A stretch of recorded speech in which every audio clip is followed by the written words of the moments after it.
remarque que dans ces chambres-là, il n'y a pas de radiateur. La température en fait du bas qui remonte en haut, c'est tout. On a autour de 19 degrés en hiver, quoi.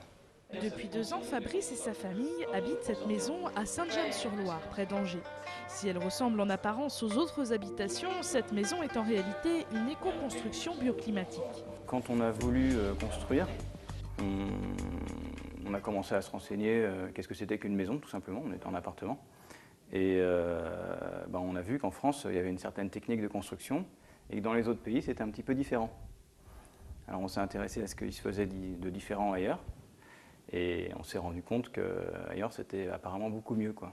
Ça nous a orienté vers les éco-constructions, les performances thermiques, etc. Ce qui m'intéressait là-dedans, c'était la performance, d'abord, et puis le confort, d'autre part. Et puis un peu quand même la philosophie, le respect de soi. L'écologie, c'est pas vraiment ma philosophie, mais par contre, le respect de moi et le respect de ma famille, c'est... oui.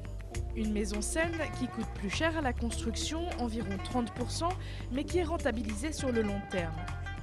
Avec différents systèmes ingénieux, l'eau chaude et le chauffage ne coûtent ainsi que 350 € par an. Pas de radiateur dans la maison, sauf dans les salles de bain, juste un poêle à bois pour chauffer et une bonne exposition au soleil. Ceci combiné à des matériaux d'isolation écologiques et efficaces. On a essayé vraiment d'aller chercher le sud pour pouvoir positionner des panneaux solaires. Et puis on a utilisé des matériaux donc en biobrique, donc un monomure, avec une partie ossature bois. Donc on a utilisé des matériaux sains, avec des menuiseries performantes aussi, des vitrages 4/4, faiblement émissifs. On a utilisé donc de la ouate de cellulose pour l'isolation des combles, pour avoir justement de la capacité thermique et avoir du confort d'été.